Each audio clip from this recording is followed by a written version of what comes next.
an interesting presentation. I did for you to be able to see that. We'll go ahead and start out with the reflection and do a little housekeeping, and then I'll introduce our speaker. This reflection is titled, Is Happiness Around the Corner? For lots of people, happiness is just around the corner.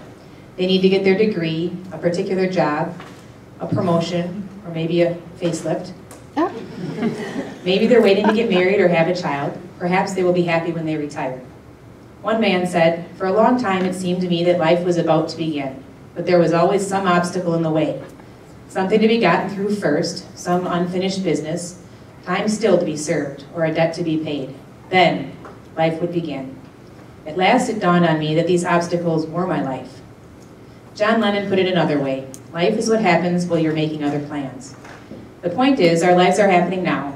If we are to get the satisfaction and fulfillment we want, we have to learn to draw pleasure and joy from everything that happens to us and around us, because these experiences are the very essence of our life. The more conscious we are that life consists of the journey and not the destination, the more likely we are to get the most out of it. So if there are things you want to do, begin to fit them in now, or accept the fact that you can be happy whether or not you do them. Happiness isn't just around the corner, it's now or never.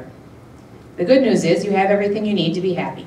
Philosophers, poets, and scientists all agree it can't be attained through money, prestige, or power. Happiness is not a fact, it's a mindset. All you need is optimism and gratitude. All right, so how's that for a Friday morning reflection? Very good.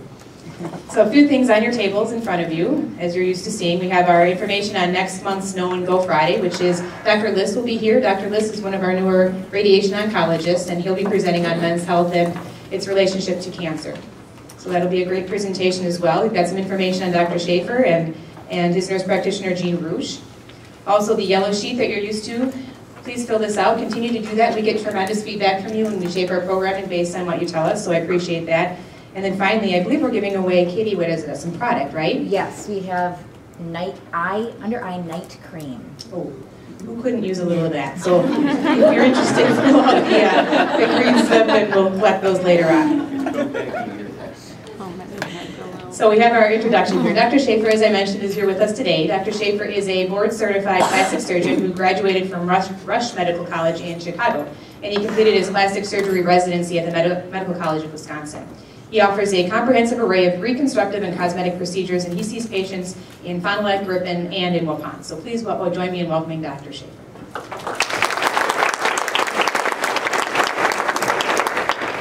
Thank you, Holly. Can everybody hear me okay? All right. Well, they asked me to give this talk and put together about 30 to 40 slides, and I think I doubled that. So, you know, plastic surgery is all about how it looks and what the pictures look like. So there's going to be a lot of pictures, not a lot of words, at least from the slides. So here are some disclosures I have. Number one, the pictures that you're going to see, they're not of our patients. We'll take your picture in the office, but we're not going to share it to the public or you know, your colleagues here at work. That doesn't seem quite right in a small town. And you know, the photos are meant to represent typical to good results. You know, you know, the body photos are taken below the head and show some full frontal and posterior views. What I do wouldn't be possible without the team of people I work with. You know, my nurse practitioner, Jean Rouge, my nurse, Heidi Gilbertson, our assistant, Kathy Munger, and our office staff, Lou Conan, and all the people I work with in the operating room, from first assist, nurses, and techs. So without all of their help, I wouldn't be able to do what I do. So thank you to all of them. So where can you find us? So I see patients in the main office at 1088 South Main Street, just between Pioneer and Camelot. I also go out to Waupun and Ripon, and my nurse practitioner goes to Mayville and North Fond du Lac. I operate here at St. Agnes as well as at Ripon Hospital, Waupun, and at the Surgery Center. So that's where you'll find us. So today I'm going to talk a little bit about skincare. We're going to talk about some injectable therapies, and then we're going to talk about some surgical treatments, focusing really on cosmetic work today, although a lot of what I do, probably 80%, is non-cosmetic work. But today is going to be mostly focused on cosmetic treatments. So we'll start with skincare.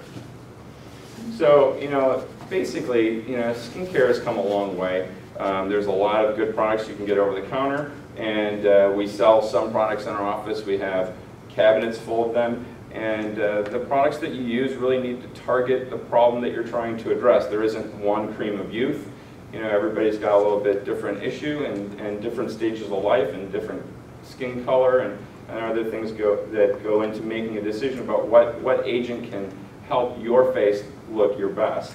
A lot of some of the common conditions that we see and treat with our skincare products are melasma, sort of an irregular pigmentation, rosacea, acne, post-inflammatory hyperpigmentation, sun damage, and textural issues that people get as they grow. And so, you know, if you have multiple problems, multiple diagnoses, you might need multiple creams. The thing about skincare, by and large, is it's really boring. It's like brushing your teeth. It's not really exciting. Your teeth don't look better after tomorrow. They're just kind of the same, but you want to keep them healthy and looking good. And so it takes months to see improvements, even with good creams. And really the best advice I can give you is that you need to avoid the items that age your skin. And those things are basically smoking, alcohol, and sun. Okay? With sun probably being the biggest one. Okay? And when avoidance is not possible, use sunscreen and reapply. I mean, that's really the best advice I can give you. If you want to maintain what you have, if you want to change what you have, then that's where those treatments come in and some of the other skincare products come in. So here's an example of a lady who has melasma, which is this irregular pigmentation around her cheeks and across her nose. And this took her 8 months through a variety of products, but it's a really good improvement here. The other thing that, to go from here to here, may take 8 months, but it's a commitment to doing all these things. It's a commitment to, putting on sunscreen regularly, because you can undo some of this by deciding, well, I'm going to Florida in December and I'm going to do some fake and bake for 2 weeks before I go. So you're going to undo a lot of what you spent your 8 months working on. Okay, so you've got to decide for yourself what's important to you. Here's another example. Someone with some early melasma and post-inflammatory hyperpigmentation, and just that improvement in her tone and color is nice with 6 months worth of work. Here's another one. This lady has got some acne scarring, some large pores, some textural issues, more Caucasian in nature in appearance than our first two pictures show. Again, 6 months, but a nice improvement. Another lady of Asian descent, a little pigmentation, but much improvement in her skin laxity and coloration here. Maybe more severe case of melasma. Don't usually see a lot of this, but on occasion we will. Here's more typical sun damage, hyperpigmentation, 6 months. More sun damage, freckles, age spots showing up, 6 months. Another melasma, 5 months. Sun damage and freckles, 5 months. Sun damage and age spots, 7 months. Sun damage, freckles, age spots, 7 months. You get the idea. Really it takes time, and you can result in a nice clearing of the skin with these products. Here's some textural issues and some mild acne scarring, some severe acne. This patient even required oral isotretinoin, and we would usually pair with dermatology if someone's acne was this poor. Some rosacea, more rosacea.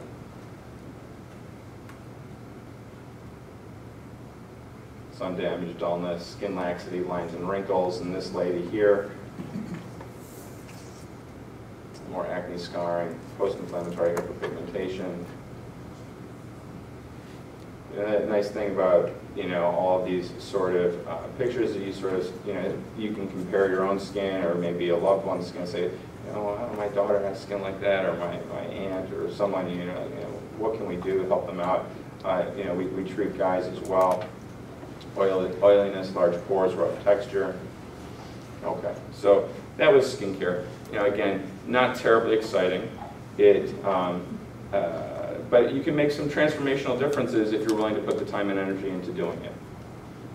So with injectable therapies, you know, there are a few that I'm going to talk about today. These are office procedures, so you come in and go back to work the same day. You can have a little bruising, you can get a little redness. The bruising doesn't usually show itself for a day or two and can be present for a couple of days at times. I suppose if you get a really bad bruise, it could last a little bit longer. If you're a lady, you have the advantage of often being able to cover that with a little bit of makeup, a little cover-up. But it's usually fairly subtle if you do get a bruise.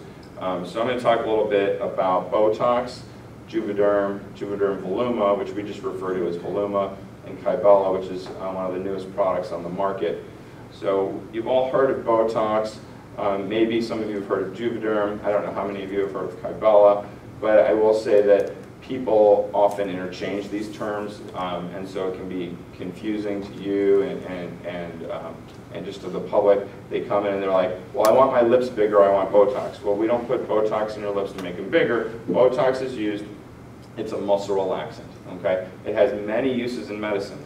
We use it for people who have headaches, we have people who have torticollis, we use it with spastic eye muscles, so there's a lot of medicinal uses for it. They even use it in the GI department to help with sphincter tone, for people, and the general surgeons use it as well as the urologists. So Botox is an extraordinary drug because it relaxes muscles. We have muscles all over our body, and those muscles alter physiology at times, and so that's why it has so many different uses in so many different departments, from urology, gastroenterology. But I'm really talking about the cosmetic use of Botox, okay? So again, Botox is a muscle relaxant, and the goal is to eliminate wrinkles around the head and neck area, and it lasts for about 3 to 4 months. So it's not a permanent fix. It's something that, you know, I think a lot of people come in their 30s, maybe get it once to twice a year, and then as you sort of graduate into your 40s, people are coming in maybe a little bit more frequently. For people who are really good about keeping up their Botox, the muscles itself do weaken, and so over time you'd likely use less product. Juvederm and Juvederm Voluma are cousins of each other, and they're adding volume. And the reason why we add volume to the face is because over time, facial aging results in volume loss. And so we're volumizing lips, we're volumizing cheeks, and we're adding into areas that have become hollow.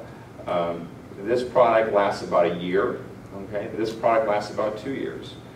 So again, none of these are permanent solutions. I'm not a big fan of permanent fillers because it might look great in your 40-year-old self, but maybe it's not going to look so great when you're 60 or 70. So permanent, I'm not a big fan of. If you have a problem with these two drugs, they're reversible. So, and what I mean by problem is like you don't like it. So we put it in your lip and you're like, oh my gosh, this is crazy. I never thought it'd be this big. I don't want this. Or I showed my friend and they all tell me I look ridiculous. Can you help? Yes, we can. The good news is we like never ever do that. So I'm fairly cautious in how I approach the Juvederm and the facial fillers. I'm very conservative in that usually, and you'll see as we get through the pictures, they'll push 3 and 4 syringes and sometimes more in people's faces. I usually start with 1, and then, you know, I say, you know, it lasts a year, we'll put 1 in, come back in 6 months, we'll put another 1 in, and that way you've got some new product in, some old product in, you can sort of build on that foundation. So that way, you know, I think if you imagine you start with a little old lady and you know, you can put 12 syringes in her face, well, so she looks like a little old lady, and then she puts 12 syringes in her face, well, now she looks like a balloon and she's kind of silly looking, and then a year later she's back to her little old lady self, you know. So, you know, it's like these big swings and changes, so why would you do that? So, you know, if I gradually build it up, it gradually comes out. So as I've sort of already started to talk about the aging face, you know, there's 3 basic components to the aging face. We have volume loss, we have descent from gravity, and we have those skin changes, and that's why I started to talk about what you can do for your skin. The best advice I have as it relates to these products, it's much easier to maintain a youthful look than to fully restore it later on, okay? So you need to think now about how you want to look in the future. So Botox, probably the most common cosmetic procedure I do, hands down. We're targeting this crow's feet, the crow's lines around the eye. And so here's 1 week after treatment. Now he still has a little bit of lines here. In my opinion, I think he could use a little bit more, but it also shows it after 1 week, which is a little early. So I usually tell people Botox will take 3 to 10 days to sort of fully activate.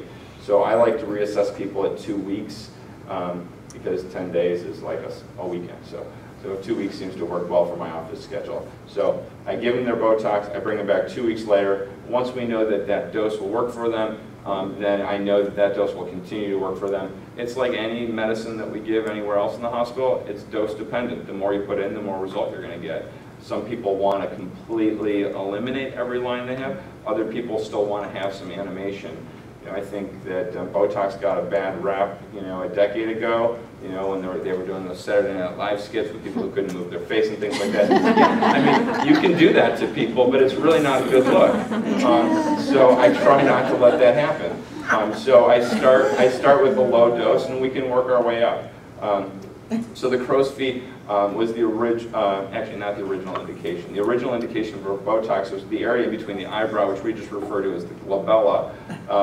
And some people sort of more commonly will say, well, we're going to, because the makers, they want to create sexy advertising. So we talk about treating their 11s or their 111s or their 1,011s, depending on how many vertical lines that give a 1 would give. So here's, again, just a 1 week photo. And he can still animate, which is nice, but he's not really scowling as hard as he could. Again, I think he's a little undertreated here, or perhaps it's just a little early in the picture. So this is the original FDA indication for where Botox could be used for cosmetic purposes. We've expanded that use just like with any drug. If an antibiotic came on formulary and it was shown to be effective against Klebsiella pneumonia, and you had a Klebsiella soft tissue infection, you might also apply it there as well, despite the fact that it was originally indicated for Klebsiella pneumonia. So Botox originally indicated for glabellar frown lines, and we've expanded the use of indications to treat forehead lines and crow's feet. So here's just another example of a lady who's got a small fan of crow's feet, and then after treatment. Same thing here. Now, you might ask yourself, well, why do I really want to treat these areas? I mean, I don't really mind my crow's feet; they're not so bad. Or, I don't really mind when my forehead does that. I don't necessarily disagree with that. But what people mind in the long term is that your skin will start to develop etchings or wrinkles in the skin that are there, even when you're not scowling and even when you're not smiling. So your skin is like any fabric, okay? And if you took a piece of paper and you folded it in half real sort of vigorously, you could open it back up and you wouldn't really see the fold that you put in the paper. But the more you fold that paper, the more you're going to see that etching. It becomes part of the fabric of the paper or part of the fabric of your skin, which is what happens here. So your muscles cause these, your skin to fold in a predictable place time and time and time again. And then that becomes a fine line, which becomes a deep line, which becomes a deep crease. And so that's the advantage of Botox. So you can essentially prevent yourself from ever getting wrinkles in this area or in the periorbital area or across your forehead by just doing Botox. So I think Botox is pretty extraordinary. So if you're young, say between 30 and 45-ish, okay, depending on your genetics and everything else, if you start to develop a small fine line and you give yourself some Botox or you get some Botox, I give myself some Botox. You guys have to get some Botox. So if you start to develop fine lines, then you'll get older and your lines will get better, okay? Or if you're really young and you start before you have the creasing, you can make sure that you never get those fine lines to start with. Or maybe you do it for a decade or two, and then you're like, well, I'm 55 now. I guess if I have a few fine lines, it's not so bad because I look a whole lot younger than my friends and cohort that weren't Botoxing. Okay, so there's a couple of different advantages, and you just have to sort of think to yourself, again, what do I want to look like in the future? Do I want to look like my parents did, or do I want to look better than that?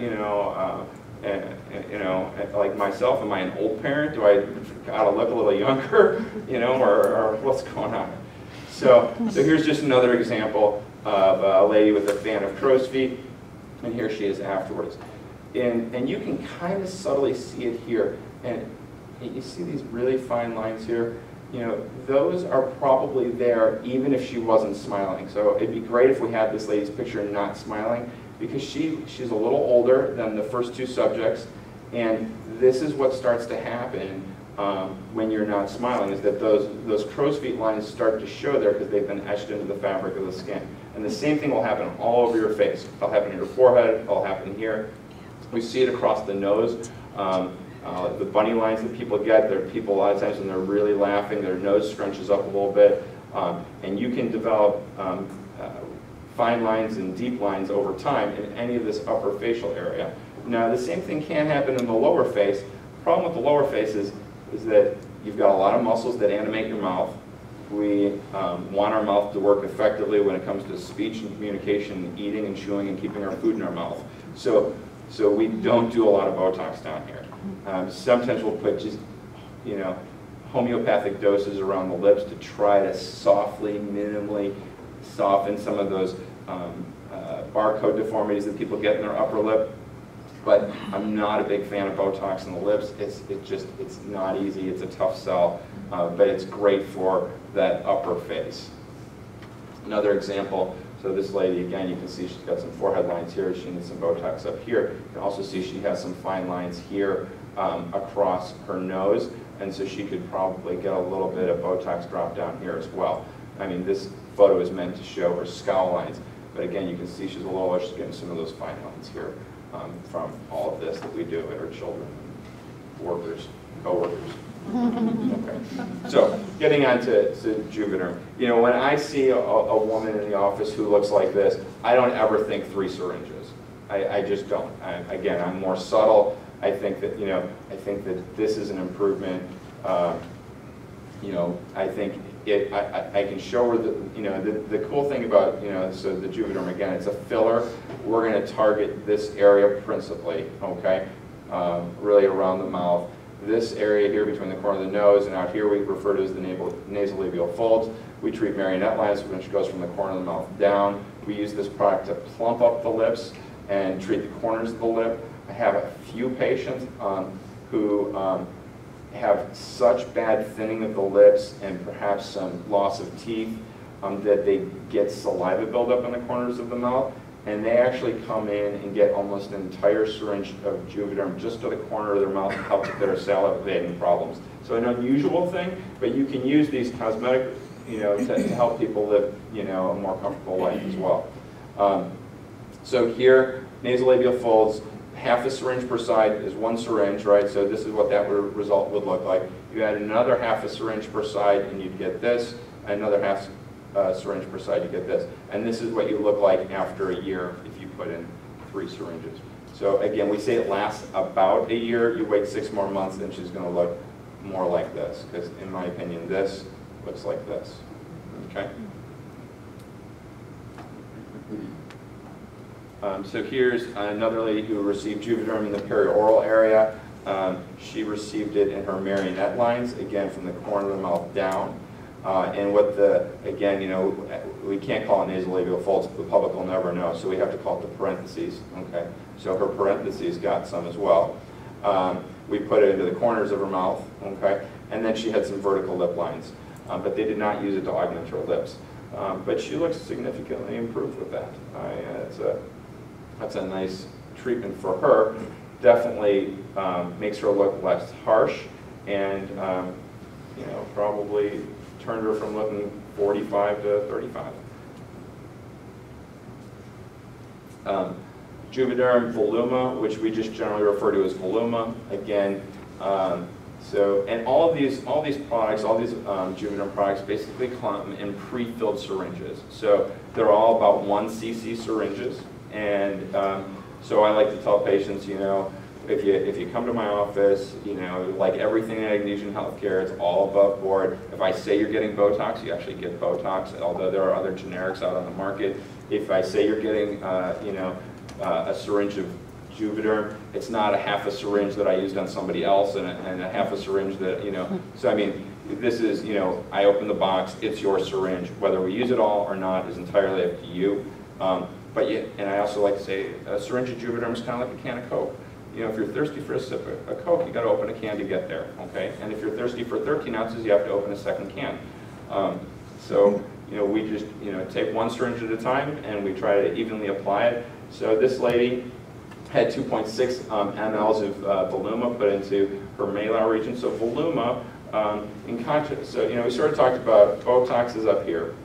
The Juvederm products are mostly down here, nasolabial folds, corners of the mouth, marionette lines, and then Voluma is for the cheek. Okay, this is how we volumize the mid-face.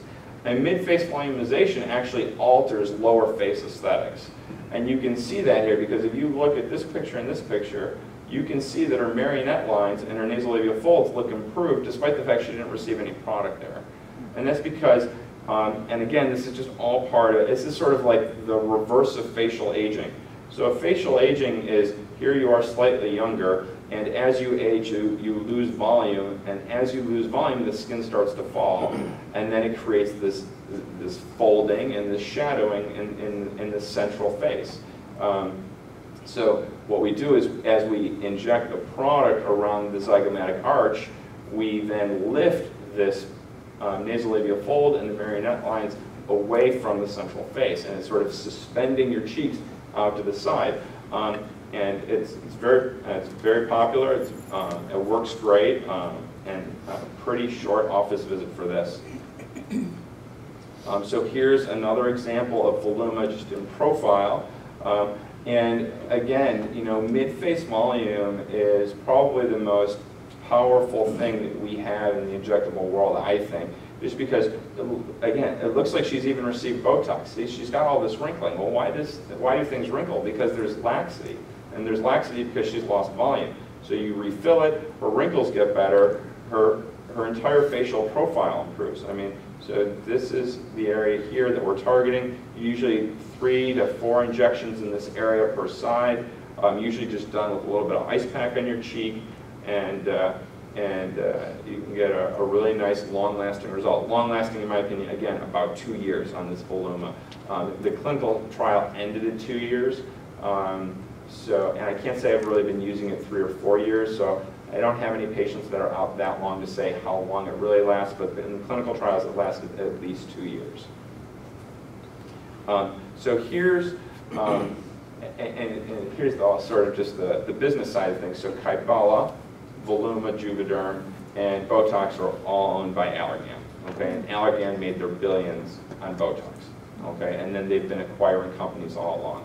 So Kybella was launched by a separate company about 1.5 years ago, and shortly after getting FDA approval, Allergan came in and bought them. So it sort of shut down like all of like Kybella processing and bringing it to market, and then Allergan acquired it, and that took some time to get through all of the trade commissions and whatnot. So Kybella's been on Allergan's product list now for about 1 year, so not that long. And before you could use it, you had to go to special training, and they were rolling that out in small plastic surgery offices, and so you'd have to go and drive to another plastic surgeon who received the training, and then do the formal training, and then you were able to buy the product. So you couldn't buy this product unless you had gone to the training. And Dr. Steffes and I both went to the training down in Milwaukee in like November, and we've both treated patients since then. We're really happy with it. The history of Kybella is that so Kybella melts the fat where we put it, okay? And it's only FDA approved for one area, and really my only intention is to treat that one area, which is under the chin, okay? Submental fat, double chin, triple chin, okay? And this lady, maybe not the greatest example because she's pretty thin, but if you remember back about 9-10 years ago, there was a big fad where people were doing injections into people's abdomen to try to melt their fat away. And people were complaining because it was lumpy and it wasn't FDA approved. That's basically the same drug in a more purified way, in a more controlled way. And they figured out that, yeah, it wasn't good to melt away somebody's entire, fat tire that they have around their belly. But if a small fat pocket existed somewhere, they could take care of it with this. So people come in, we give them a series of injections in their double chin, and we usually wait 2 months between treatments. We tell people, depending on how big they are, how many treatments they may need. This lady used 11 milliliters of product. That wasn't 11 sessions, it was 11 milliliters of product. This product, each vial has 2 milliliters in it, so there'd be six vials of product she used, okay? The other nice thing about this, this comes right off the Allergan product website, and this lady's weight is stable. It's not like she's losing weight. The fun thing about this product for the people I've used it in, so many people come back in and say, well, my friends keep telling me, oh, you look so good, you must be losing weight, and the truth is that she's not losing weight, it's just coming out of her, her neck, and so then she looks better. So this is, I think, maybe the prettiest example I've seen of this anywhere. Again, so she received about as much product as the lady before, but she's got a youthful face, she's just got this submental fullness, and I mean, this is, really transformational from here to here. I mean, it's extraordinary. She looks beautiful. Just a gorgeous neckline. No incisions, no downtime. You come in, you get the injections, and you go about your life. The bigger your neck is before we start, the looser the skin is before we start, the more swelling you're going to get after the treatment. So when I inject the medicine into here, within about 45 minutes you can watch your neck just swell. So if you think you got a double chin when you come in, that night you got a triple chin for sure. It's a pretty robust reaction, and the chemical is going in and lysing fat cells, and it goes at it, and so you get a pretty vigorous response, and then you get some subsequent swelling, and occasional bruising, and then over 2 months that fat that gets broken down, gets absorbed, the skin retracts, and then you come in for your second treatment, and then perhaps a third or perhaps a fourth, depending on what endpoint you're looking for. And the nice thing about whether it's I'm putting in a syringe of Juvederm or I'm doing this, the patient can jump off the treatment train at any time, and you don't have to stick to any particular schedule, So for Botox, yeah, it lasts 3 to 4 months. If you come back in 6 months, okay.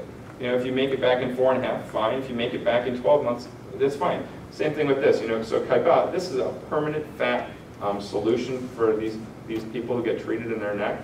Now granted, she goes up to 185 pounds, is her neck going to get fat? Oh yeah, for sure.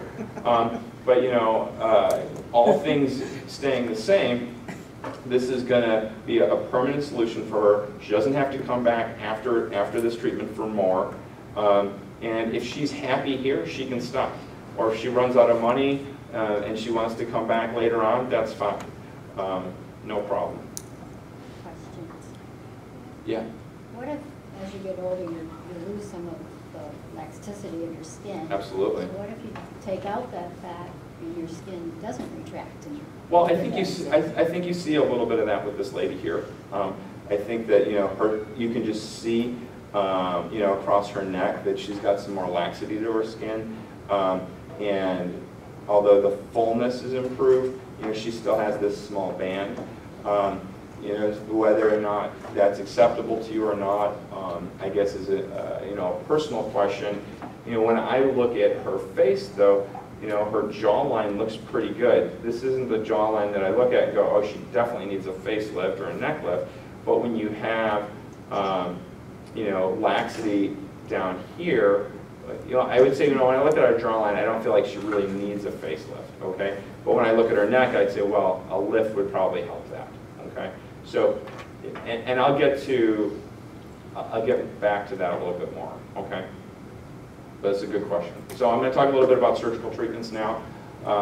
So here again, you know, surgery to restore beauty. You know, beauty is particularly about proportion. Most things that are beautiful have a balance between skin and fill. Surgery can manipulate skin, it can manipulate fat, and it can manipulate muscle, okay? Liposuction can truly only manipulate fat, and there's minimal skin tightening, which is kind of like what happens here. There's fat manipulation, but we're really not manipulating skin. So you may get some retraction, especially in a young patient. I mean, she's 35 years old. That's why you're going to get, you know, good skin retraction. Lady before, she's 58. That's, you know, almost 20-year difference there. So the skin does change over time, and we lose some of that. So, you know, that's why if you really want to manipulate skin, you need surgery. Cold steel. Okay. So my best advice, you know, body contouring is not for weight loss. Body contouring is not for weight loss. You weigh 300 pounds, liposuction is not the solution. Okay. Diet, exercise, or some sort of gastric restrictive procedure may be the option from a surgical standpoint, but liposuction or a tummy tuck, you know, I can't fix that, okay? The other thing is that when people put on abdominal fat, there is fat that's put on between the skin and the muscular layer, which is sort of typical. But a lot of people, and sometimes genetic predisposition, put it on in their preperitoneal fat, in their omentum, which, if you remember back to anatomy, was this big fat apron that hangs over your stomach and down across your intestinal wall. And then there's just epiploic appendages of fat that are around all of our internal organs. And so that can be a huge reservoir of fat. All of that is surgically inaccessible, okay? So if you have just a patient who has a lot of intra-abdominal fat, I can't fix that with anything. I can't do a tummy tuck on it. I can't liposuction. The only thing that helps is calorie restriction at that point. As it relates to my best advice again, you know, I'm trying to reshape and rebalance. Surgical results are going to be improved when the patient is thinner. So when I had a patient come into my office who said, well, I've lost 20 pounds. I just started diet and exercising 3 months ago. I want a tummy tuck. And so then the next thing I say is, well, are you going to keep going? You know, have you plateaued? Are you still going to be dieting and exercising? Yes, I want to lose 20 more pounds. Great. Lose your 20 more pounds, then we'll operate. That's the time to do it. You want to operate when you come in at your fighting weight. Whether your fighting weight is your ideal weight or not, if you've plateaued and you can't get any further, we can all calorie restrict a little bit more. We can all work out a little bit harder. But at some point, you can't maintain that. You know, you can only eat, you know, 2 sticks of celery and do 40 minutes on the treadmill, you know, twice a day for so long before you're like, you know, I can't lose anymore. This is just where I'm at. And so that's when surgery, I think, is a good option for people. You'll get a better result. Surgery is not cheap, and you don't want to just spend your money and then go, I can't just believe I paid for something that I had control over and could have made it better. So I try to operate on people when they've been optimized. And surgery can be used to target areas that are not responding to this diet and exercise. Okay, so liposuction. What is liposuction? Again, just a couple of small holes made in the skin. We put in some liquid there to help control with bleeding and pain control. And then I use almost exclusively ultrasound-assisted liposuction. So there's an ultrasound wand that goes through that portal. We break up those fat cells, and then we suction the fat out with a vacuum and some small steel tubes. And so here's just an example of liposuction. Here's a flank, you know, so flank fullness before and after. That's a nice result. Okay, I left this in because I pulled this from an old presentation I gave, because if I see this today, this isn't my answer. My answer now is Kybella. Okay, so like, yeah, I'll do liposuction if you really, really, really want me to do it, but I think Kybella is better. It gives you more control. It's cheaper, kind of, maybe, depending on how much product you use. It's maybe cost equivalent, maybe even slightly more expensive on the Kybella end, but you didn't have to go to surgery, and you didn't have to have any recovery, and there was no risk of me injuring something important in your neck. The risk was 0 with Kybella, and I hope the risk is near 0 when I do it, because I'm of course, extraordinarily careful when I'm doing these things, but there's a lot of important things in the head and neck, and when you're taking a metal tube and sliding it in and out 600 times just to get it the contour right, it can be, there's definitely risk. Okay, liposuction. More along the flanks here and the abdomen. Here's the same shot, just from the rear flanks. Okay. We use it in male breasts on occasion. Male breasts, when they're fatty, respond well to liposuction, even with the ultrasound assisted. We can dial up that ultrasound power a little bit to try to break up some of the glandular tissue. Doesn't always work. Sometimes we have to resort to a surgical excision, but it depends what you're starting with. I think someone who starts out a little chubbier in the breast is going to respond nicely to liposuction, as you see here. Here's another example. Another example of breast and belly. Okay, here's another example.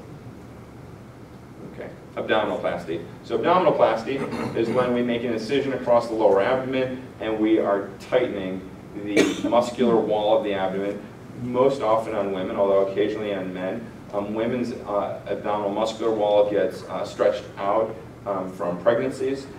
Usually, if you've ever been pregnant, know friends who've been pregnant, usually the first baby doesn't show quite as early because that muscle wall has never been stretched. Second baby usually shows much quicker because that muscle laxity is there and can't be restored no matter how many crunches you do. It's the muscular fascia that gets stretched as much as the muscles themselves. The muscles may be strong afterwards, you can have a great core, but that there can still be fascial laxity that exists, so we can tighten up that fascial laxity, and then our goal is to pull the skin tight so you get that board-like abdomen. Okay, here's just an example of a guy after some weight loss.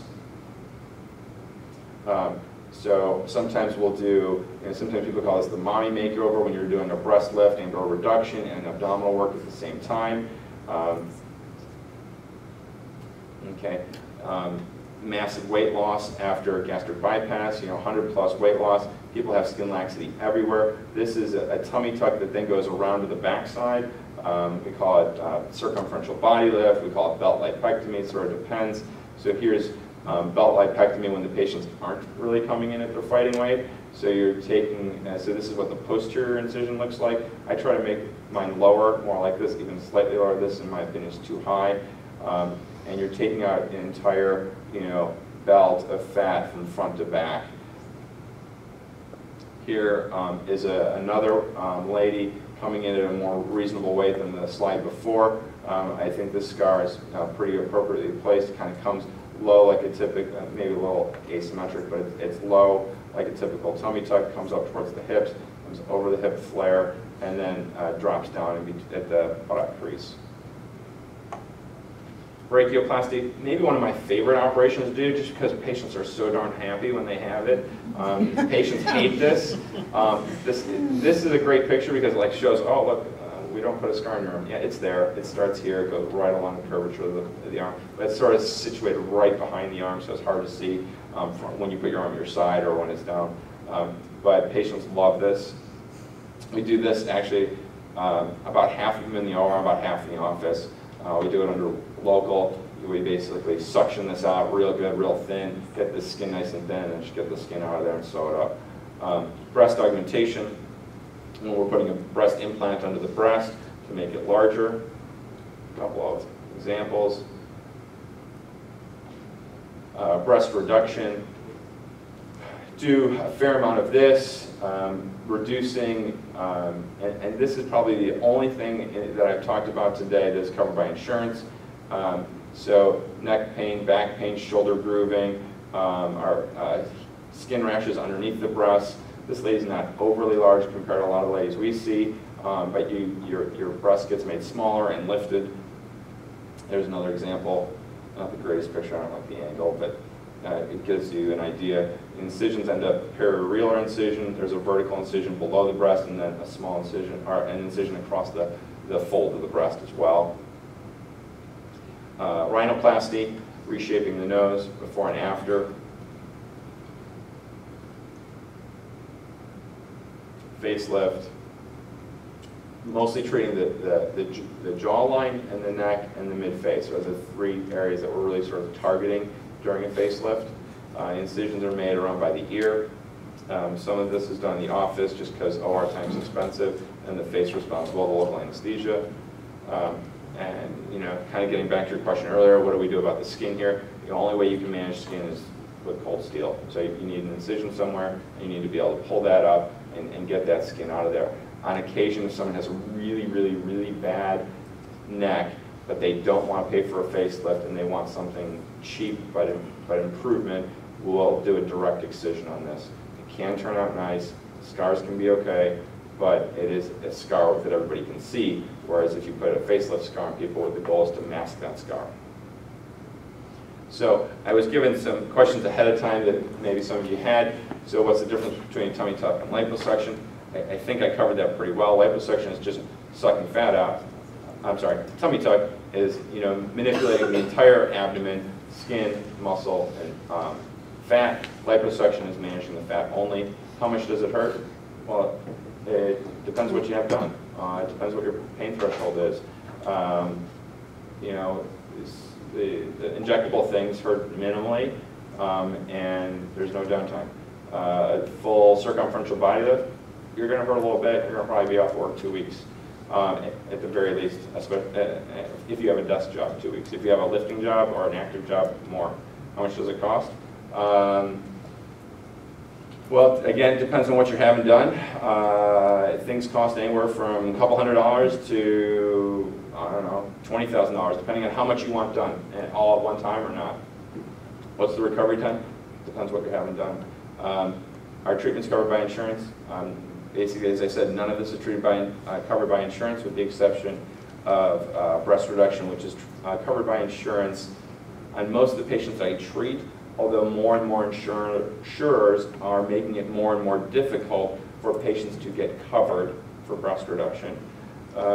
Some insurers are now requiring that you have to show problems with activities of daily living to have your breast reduction covered, which I think is a bit of a stretch. And unfortunate for the large-breasted ladies of the world. Is there a discount for associates? There is. All of our cosmetic surgeries, there's a 10% discount, consultation fee. All of our cosmetic consultation fees are free. And what are our credentials? When you're comparing, what we charge for things versus what you might be able to go out into the world and get them for, yes, it's true, you may be able to find them for less. Probably not if you're having surgery here with your employee discount, but I think a lot of people will say, well, I know a med spa, in Mequon, and I can get Botox for $10 a unit. You guys are charging $13 a unit. Well, that may be true, but the med spa in Mequon may be run by a pathologist or a chiropractor or a dentist, and the doctor isn't doing the injections, and you got to be careful what you pay for. The good thing, as I said before, here at Agnesian HealthCare, we do everything above board. We have fully trained people in the recovery room. We have fully trained people in the operating room. The surgeons aren't running the anesthesia. The surgeons are doing the operating. If you go to a med spa in Mequon and you're going to have surgery there, maybe there is no anesthesiologist there. It's just the surgeon giving you some propofol. So now he's responsible for your airway and your breast reduction all at the same time. In my opinion, not a great idea. I have no interest in practicing that way. That's one of the reasons why I didn't go into practice to do those things. I like it where I can just worry about the task that I have at hand, and all of you can worry about the task that you have at hand. That's why it's great to work with a great team. So any other questions you have, I'll be glad to take them.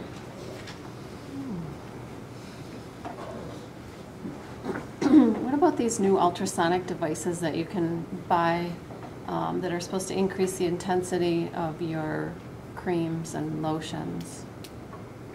I would not buy them. Don't work. I would not buy them. Save your money. Do you have a question back there? Yeah, when it comes to the Botox, I know that I've heard of people using it for use of sweating under the arm. How does that, when you move in the face, affect like the sweating in the face, or is it just deep enough? So I'll just repeat the question to make sure I heard it correctly, but it's actually a really good question. So the question was, I heard that people get Botox in their underarms to decrease sweating. What happens on your face? I would say that I give Botox on the face all the time. I've had it myself, and I know of no difference in my personal facial sweating. Now, we do give it on occasion for people who have profuse underarm sweating, and it's effective. So that's what I can tell you. Why it doesn't make it so, maybe it's because of just where the injections are going and what receptors are there to actually pick up the drug. You know, there really are no muscles in your underarm area. Where your hair-bearing underarm is, there are no muscles. There's muscles around it that make up the sort of the borders of the axilla. You know, pec major and latissimus dorsi posteriorly. And then you have your chest wall muscles, and that all creates a triangular shape that is your axilla, but on the surface is just the hair-bearing skin, and those, the injections for axillary hyperhidrosis, those are like, when I give them, they're almost like multiple TB shots. So it's just a wheel into the dermis itself. So, and those erector pili muscles that are part of the sweat gland, I think are picking up that drug, and that's why it's effective there. Whereas when I'm giving Botox to, say, frontalis of the forehead, you know, I'm putting that into the muscle itself, and then it's picking up those receptors for the muscle, and I'm getting the desired effect where I want it. So it's probably a combination of reasons. One, there aren't muscles in the axilla to really affect. Two, is I'm putting it in the muscle I want to treat in the face. Other questions? Could you give us the cost of the 3 different Botox and Voluma? Sure. So for Botox is $13 a unit. Now that doesn't mean a lot because it depends how many units you use, okay? But say a starting dose in the glabella would be 25 units if you're just an average sized person. The forehead about 10 units, crow's feet between 10 and 14 units, okay? And that's per side for crow's feet. Nasalis, bunny lines, usually about 6 units, okay? So if you came in only for 10 units of Botox in your forehead, it's going to cost you $130, okay? Our Voluma products, our Voluma is, I believe, 900 a syringe, and our Juvederm is 600 a syringe. And our Kybella is $600 a vial. Okay, and you'll probably go through 3 vials in your first treatment, approximately. Yep. This is non-cosmetic, but do you do surgery on the seams and joint? I do. Thumb? I do.